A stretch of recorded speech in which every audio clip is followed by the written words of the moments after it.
ko kamo nga magkauro sa kita pamati ini nga programa Pamalandong. Usa ka programa nga nagpupukaw nga nagaaghat haaton han pagpamalandong han mga pulong han Dios. Mga pulong nga naghahatag haaton hin kinabuhi ngan paglaom.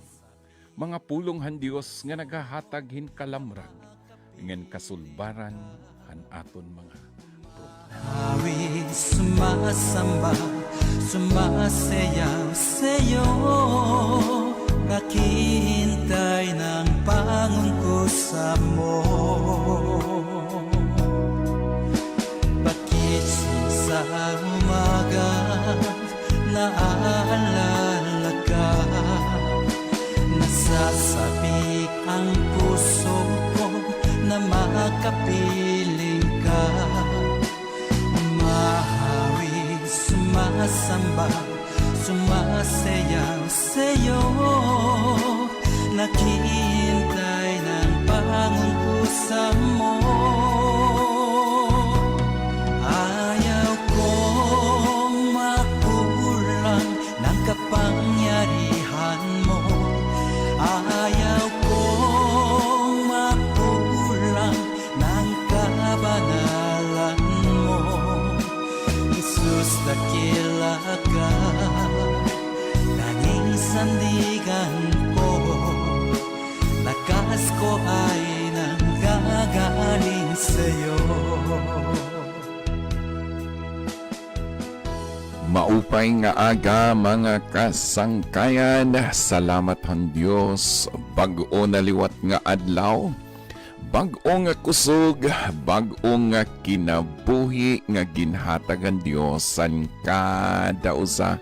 Kumusta sangkay bugto, kumusta kaya na nga adlaw? Salamat ang Ginoo kay usa na liwat ka adlaw nga mainuswagon, usa ka adlaw nga mabinungahon, usa ka adlaw nga punuhan grasya han Dios kay kaupod naton permi ang Ginoo. Gising na bug-o sinirangan Visayas Region 8. Kumusta ang kada usahan nagkadurod dilain nga bungto, baryo, ngan syudad ha aton lugar. Kumusta ang mga waray nun, labi na ang taga Northern Samar, Eastern Samar, Western Samar. Kumusta kamuya ng adlaw? Akon mga pag-ampong ang Dios maghahatag hayo permihing kusog ang aton mga kabugtuan dinhi hataklawban. Labi na dida naton mga kasangkayan, mga hinigugma, mga giliw nating taga-subaybay sa Sacuba, waga dida hataklawban City Jail, Female Dorm. Kumusta kamo amon mga hinigugma nga mamarati? Nga na naton mga kasangkayan han nagkadurod dilain nga lugar Luzon, Visayas, ngan Mindanao. How are you today? Nawa ang Panginoon ay magbigay sa inyo ng mga pagpapala sa gitna ng crisis, sa gitna ng mga kalamidad. Ang Panginoon ay magbibigay sa inyo ng kalakasan. At ang ating mga kaibigan, kapatid, sa angmang lugar at sulok sa buong mundo, how are you today? Ang ating mga kaigsuunan sa mga Cebuano speaking area, labi na sa Cebu, sa Mindanao, ang Diyos maghahatag kaninyo kusog ug bendisyon sa kinabuhi, mga higala, amigo, kaibigan, kapatid, my friend, my brothers and sisters in the Lord. How are you today? Thank God. Ang aton mga pag-ampo nga hatagan kita permi hang ginuhing kusog bendisyon han aton kinabuhi. Akon mga pag-ampo ha kada usa nga namamati yan nga ang Ginoo magarig-on han imo pagtuo, magadasig, magahatag kanimo ug magahatag siya og bendisyon sa imong pamilya. Ug kun dinhi ka waray-waray ang Ginoo magahatag ha imuhin kaaram hangan giyahan ka hang Ginoo ngan pauswagon han Ginoo an imo pakabuhi. Nako mga pag-ampo talaga dinhi regionate labinahan mga waray nun nga ang Ginoo talaga magpapauswag diri ungod tungod nga magpapabilin lang kita nga sugad, kundiri tatagan kita ang Ginoohin mga oportunidad nga ng Ginoo makahimo pag-angatan kinabuhi. Labi na doon mga nagkukuri talaga nga mga kabugtuan naton nga damon mga pinagdaanan ha kinabuhi. Amoy ni naton mga pag-ampo, amoy ni rason kay ano nga may da kita programa nga pamalandong nga pinaagihan mga mensahehan Ginoo, pinaagin iya mga pulong nga kun aton inituuhan, aton inisugton, maangko naton ang kinabuhi, unahang nga tanan ang kinabuhi nga gisaad niya, nga dayon kaupod ang Ginoo, nga diri la kataluwasan, kundi bisan ang mga bendisyon han aton kinabuhi. Sangkay bugto aton padayunon na atong ginadman kapag kamaupay paano si Hunas gi-restore ang Ginoo nga na anong klase nga propeta na atong ginadman nga si Juna sa kapropeta nga ginsuguhan Dios pagkadtuhan Nineveh. Nga ini nga Nineveh usa kasi ini ka capital city of Assyria during that time. Nga ang Assyria kasi usa sa mga worst nation during that time nga amon persecutor, nga amo ito na kalabang mortal ng Israel. Masiring naton talagang amoy ni ang mga tao nga pumapatay sa mga propeta, pumapatay sa mga Hudyo hadto nga mga panahon. So ini si Juna, galit na galit siya, talagang puno hiyahin na pag-isog ngan kun magwali man hiya may tungod ha Syria usa ka pagwalihin judgment. Pero ang Ginoo kasi iba iton iya hunahuna, iba kasi ang gusto hang Ginoo kayhan aton panghunahuna.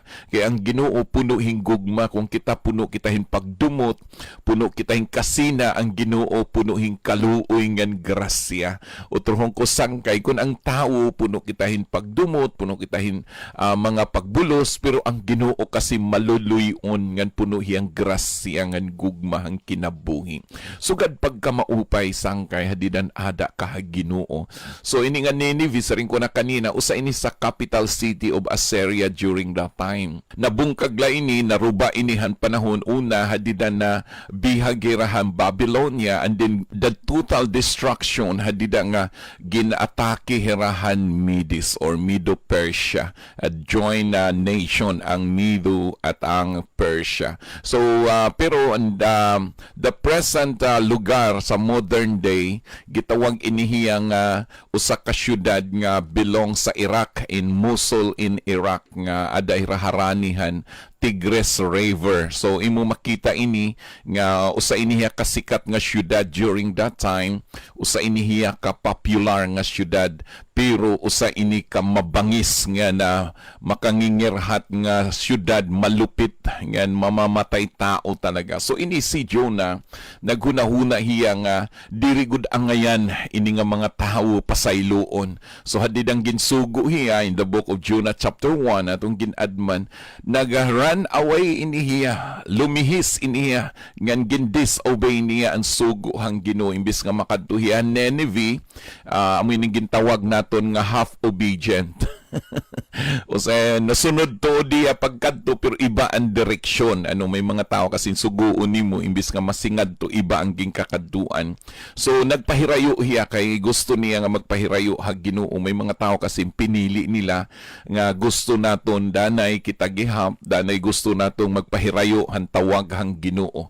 Pero sangkay bisan anhon diri kagud makakalihis, diri kagud makakapaharayo kay ang Ginoo gamhanan nga may da niya purpose sa natong kinabuhi. Mao pay nalaki sugad ang Ginoo So usa iniya ka runaway prophet and usa ka propeta nga punuhin kasinahan niya kasing-kasing, punuhin na gusto niyang pagbulos, and then ginadman naton nga usa ini ka self-centered prophet, usa ka propeta nga kikita niya la kalugaringon. Gusto niya nga hiyala ito na bendisyonan, hiyalat proteksyonan, hiyalat makaangkon hing kapasayloan. So gitawag liwat ini naton nga self-righteous, nga kahuna nimo ikaw nat makarit, kahuna nimo ikaw nagut ginmamaupayi, ngan ikaw lat matadong. Pero sangkay hinumduman naton waray ibang matadong en kamatuuran kundi Ginong Hesus. Ngan usa ini ka propeta nga medan niya self-pity, nga hiya na talagang puno hiya hina pagkita nga waray gamit aniya kalugaringon. So amo magud init resulta no sa katao nga dida nga ikaw nahirayuhang Ginoo, wari ka na ibang nakikita kundi ang imula kalugaringon. So ano ba rason nga kay ano nga nagsugad si Hunas tungod kay diri niya nakita ang dako nga grasya nga gugmahan Ginoo. Now atong kitaon nga di kita hat chapter 3 atong basahon in verse 1. Actually upat man la ini ka chapter, siguro aton ini usa-usa pagkita. So kitaon naton na basa chapter 1, misugot hiya kumadto na hiya sumakay hiya han imbis kay tikadtuhan Ninive nakadtulugod hiya Tarses din hakabut ngaan ang Ginoo nagpadarahin bagyo nga hiya mismo ito na nagvolunteer nga itapon nala ako kay akot hinungdan kay nga may dasuga dinhi kay napausan kapitan nga kamaupay man ang panahon ton kay sareng usa ka scholar during that time talagang maaram kasi hirahad to nga panahon bisan waray papag-asa may da na nira pag-asa. Parang may hugot si Pastor Cito. Then, we appreciate sa mga nagbabantay naton weather updates. So, we appreciate you. Pero, hadto nga mga panahon, waray pa mga weather forecast, waray pa sugad aton. Yan na nga talagang noronian makita nimo, may mga video pa. During that time, napakakarit hiraton kay gingkikita la nira ang mga ninuno na hadto nga mga panahon, gingkikita la nira dalagan han bulan, han mga bituon, ang hangin, sumaaram hira after 3 days nga may da kalamidad nga maabot. So I like that. Usa ito sa mga wisdom nga ginhatag hang Ginoo. So napausay ira during that time nga samtang naglakaton hira or naglabigaran ira barko nga waray man bagyo nga dapat ira gin-expectar pero kay nga tigdala. So nakahunahunay ra nga may dagod ini salarin. Maram kasang kaya mo inusa sa mga hinungdan nga danay pag ikaw nag-disobey ha Ginoo, pag ikaw diri nasugot han Dios magpabilin kan imo kasalanan, diri la ikaw mag-antos damon mga tawo nga mag-antos kun ikaw diri kilalang ang sumugot ha Ginoo. Kahuna nimo nga ikaw la iton nag-antosan imo mga kapalpakan o nimo kasalanan halos nga tanan naka-experience ini. So amo gyapit na nabu kang Hunas. So damon mensahe nga aton makuha dinhi Then dida nga didto na si Hunas waray la bagan matay Malaysia na laya nakaturog ya bisang kusog nat bagyo kay maaram hiyan hinungdan. Pero hadida nga gusto na hiyang itapon bago hiya itapon ini nga mga tao waray ini pagkilala hang Ginoo pero tungod ang kinabuhi ni Hunas kumilala hira tungod kay nakita nira nga ini nga Dios nga gisimba ni Hunas usa ka Dios nga gamhanan. So ini nga propeta imbis kay magampo unta nga pasailuon nirang Ginoo paundangon ang bagyo waray lugod pero ini nga mga tao asya lugod it nagpaubos it ira kalugaringon ngan sumiring hira nga tikang hito nga mga adlaw nag-alagad na hirahan Ginoo ni Hunas. Wow, pagka maupay sangkay So kitaon naton in chapter 3 ton kay hini nga panahon ginbuga na hiyan isda didto habaybayon han Ninive. Talagang gindarahiya didto hang Ginoo. Okay, in verse 1 in Jonas chapter 3, muling sinabi ng Panginoon kay Hunas, pumunta ka sa lungsod ng Ninive at ipahayag mo ang ipinasabi ko sa iyo. Nagpunta nga si Hunas sa Ninive, malaki ang lungsod na ito, aabutin ng 3 araw kung ito ay lalakarin. Siya'y pumasok sa lungsod pagkaraan ng maghapong paglalakad, malakas niyang ipinahayag. Gugunawin ang Ninive pagkaraan ng 40 araw. Naniwala ang mga taga roon sa pahayag na ito mula sa Diyos. Kaya nag-ayuno silang lahat at nagdamit ng panluksa bilang tanda ng lubos na pagsisisi at pagtalikod sa kanilang mga kasalanan. Nang mabalitaan ito ng hari ng Ninive, bumaba siya sa kanyang trono ng hubad ng balabal, nagdamit ng panluksa at naupo sa abo. At ipinasabi niya sa mga taga Ninive, ito'y utos ng hari at ang kanyang mga pinuno. Walang dapat kumain ng anuman, wala ring iinom maging tao o hayop. Lahat ng tao at hayop ay magdamit ng panluksa. Taimtim na manalangin sa Diyos ang bawat isa, pagsisihan ng lahat ng nagawa nilang kasalanan at iwan ang masamang pamumuhay. Baka sa paraang ito'y mapawi ang galit ng Diyos, nagbago siya ng kanyang pasya at hindi na niya ituloy ang balak na pagpatay sa atin. In verse 10, nakita ng Diyos ang kanilang pagtalikod sa kasamaan, kaya hindi na niya pinarusahan ang mga ito tulad ng kanyang naunang sinabi. Wow! Pagka mahupay sanggay kita, hadid ang sumunod si Hunas sa Diyos, nagwali hiyabisan na niya kasing-kasing punuhin kasina, saring pa, waray na good choice, kundi sumunod. Minsan, na napipilitan la kita nga sumunod ha Ginoo, kada usa aton nga namamati na may mga tao nga napilitan na lang, kay waray man ako, kay amo magud ini, responsibilidad ko man sangkay, ang gimbibiling kalsiyang Ginoo, diri laan imo pagsunod, kundi an imo kasing-kasing, pero bisan pa man, imo makita nga ginonor hang Ginoo ang pagwali ang pulong nga ginyayakan ni Hunas. Amo kasi ka-importante, mas gamhanan ang pulong hang Ginoo nga naabutan kasing-kasing han mga tawo ngan hini nga panahon nagkaada hirahin pagpaubusan ira kalugaringon ngan hiram mismo nangaruhin pasahilo hang Ginoo. And verse 5 na saring naniwala ang mga tagaroon sa pahayag na ito mula sa Dios. Wow, pagka maupay talagang hadida nga may iwawali nga pulong hang Ginoo. Damon mga tao nga natuo salit sanggay nagpadayong kita pagwali pinaagi ha radio, pinaagi ang kahanginan. Tun kayang hinyap ang Ginoo nga kada usa mabag-o talaga. Kada usa magkaadahin maupay nga kinabuhi ang pagsugot ang kaburuton han Dios. Kaya nag-ayuno silang lahat at nagdamit ng panluksa bilang tanda ng lubos na pagsisisi at pagtalikod sa kanilang mga kasalanan. So hindi nga mga panahon talagang nagpaubos siran ira kalugaringon, inaamin nira nagkasala ira, ngan ini nakaabot nga tuhan hari ang pagkamaupay pati ira hari mismo ang nagdeklara nga dapat magpaubos siran ira kalugaringon nga waray nakaon, waray mainom hangtod nga pasayloon hirang Ginoo pagka maupay sangkay. Pero ini nga propeta imbis nga magpaubos iti kalugaringon, imbis nga aminon nga hiya mahiyagihap makasalanan, nagkaada lugod hiya self-righteous, kahuna niya hiya nat makarit, hiya lan matadong sangkay amuinin usa sa mga bagay nga dapat iwasan naton tun kay usahay pag may mga tao nga napakyas, may mga tao nga nakasala, gusto day naton sirutan. Pero ang Ginoo kasi iba, usahiya ka Dios, utrohong ko, siring ko na kanina, usahiya ka Dios nga punuhan, grasya ngan gugma. Now kita, imo makita din nga ang Ginoo usa talaga ka Dios nga maluluyon, ngan andam pagpasaylo hadton mga tao nga naharaniha iya. Amo yung siringan 2 Peter chapter 3 verse 9.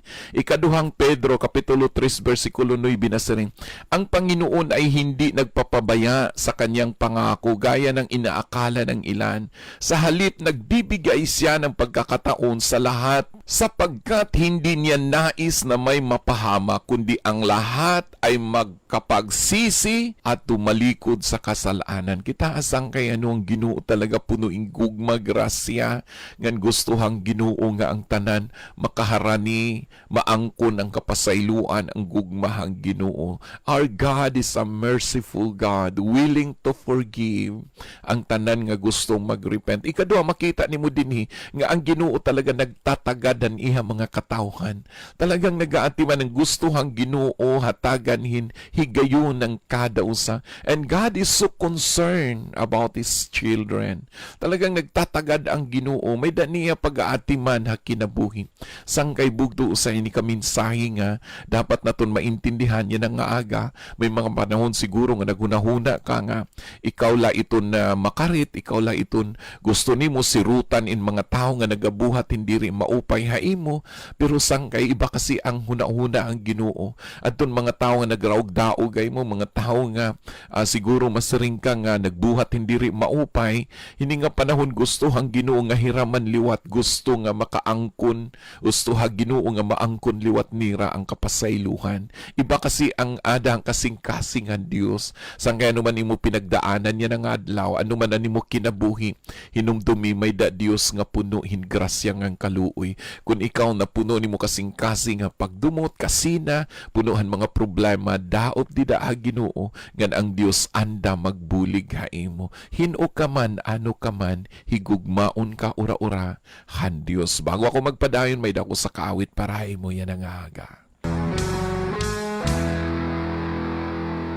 Unang bawat sandali ng iyong buhay, mga panahong nalalabi sa'yo'y wala nang saysay, pagkat di mo malimot-limot ang iyong nakaraan. Bumabalik-balik sa isip mo ang iyong kabiguan. Hahayaan mo na lamang ba tapusin ka ng kahapon at di nagagawa ng paraan upang makaahon, pagkat sa'yo ang bukas ay wala ng pag-asa at ang nalalabing istorya sa buhay mo'y wakas na. Bakit di mo pagbigyan ng may kapal na baguhin ang ikot ng iyong buhay, upang sa gabing nag-iisa siya ang iyong makakasama, at ang buhay mong nalulungkot ay bibigyan niya ng pag-asa.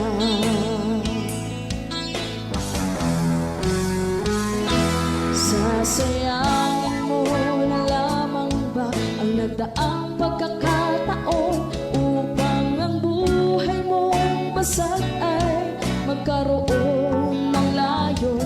Ngunit ang lakbay sa mundo mo'y wala nang halaga. Ang tapusin na ang buhay mo sa'yo'y mas mainam pa. Bakit di mo pagbigyan ng may kapal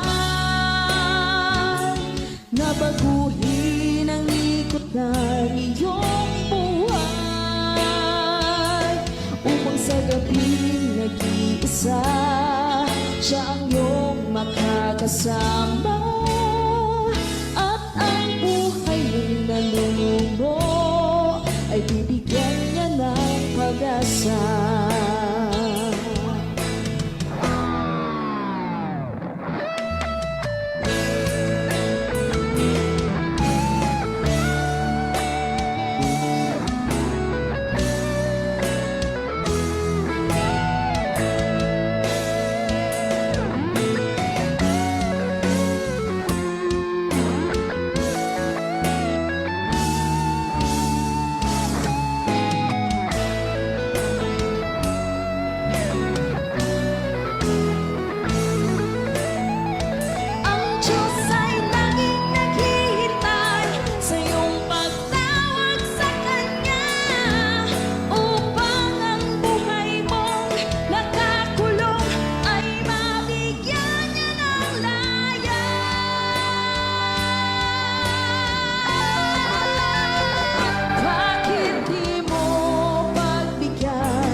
Amen. Buhay na may pag-asa by Lampara Band. Sangkay bugdo, anuman na nimo pinagdaanan. Hino ka man, anuman na nimo kinabuhi hinumdumi, may da Dios nga nagtatagad. Ang Ginoo nga nagtawag kang hunas, basi hiya pagadalhon nga tuhan Ninive, magawali, magatutdo ha ira, basi hira magbalik ha Ginoo, usa ka Dios nga maluluyon. Usa ka Dios nga nagtatagadan iya mga katawhan, ngan usa ka Dios nga nag-aatiman, nga concern hiya kaupay mga katawhan, nga iya mga pinili ngan gusto niya kada usa makakilala kita ha Ginoo.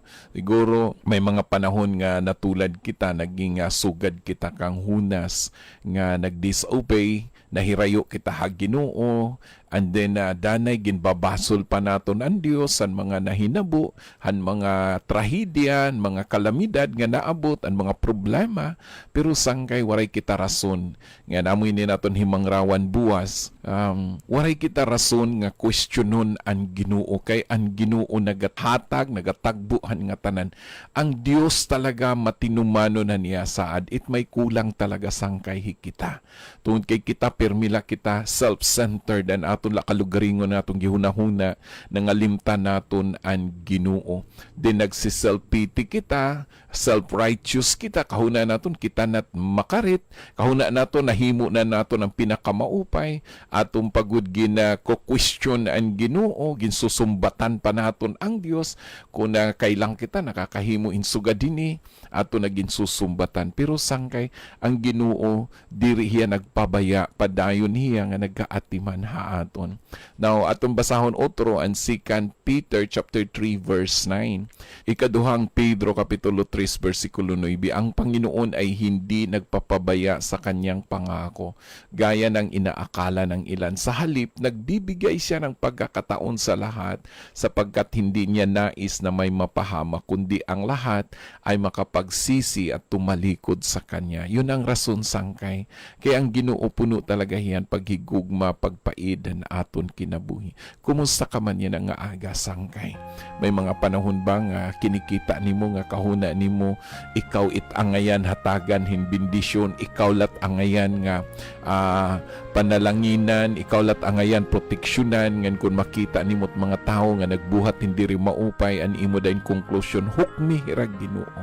Sangkay diri ito asyan aton hinyap kay ang ginugusto gihap nga kung paano kita gimpasaylo sugad liwat ang gusto ang Ginoo nga manabo han mga tao nga madaop liwat ngan makakilala liwat hiradida ha Ginoo. Ikaw nga namamati yan nga aga, may da gusto ang Dios pagabuhaton na nimo kinabuhi, nganti kang hininga mga adlaw may da milagro, may da kabag-uhan, may da bendisyon nga imo maangkon hadidan imo abrihan an imo kasing-kasing.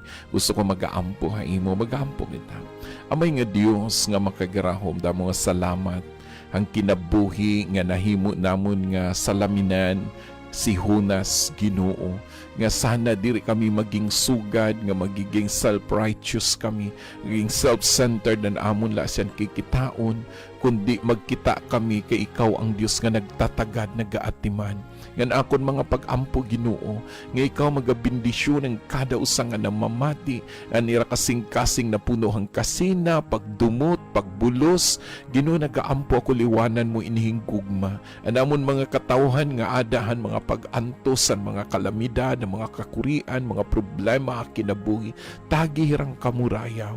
Namon mga kabugtuan nga may mga sakit, salamat ang kaupayan. Yan ang aga akon iniginangkon nga gindiklara nga maangkon nira ang kaupayan pinaagi hangaran ni Ginoong Hesus. Salamat Ginoo, ini na akong mga pag-ampo.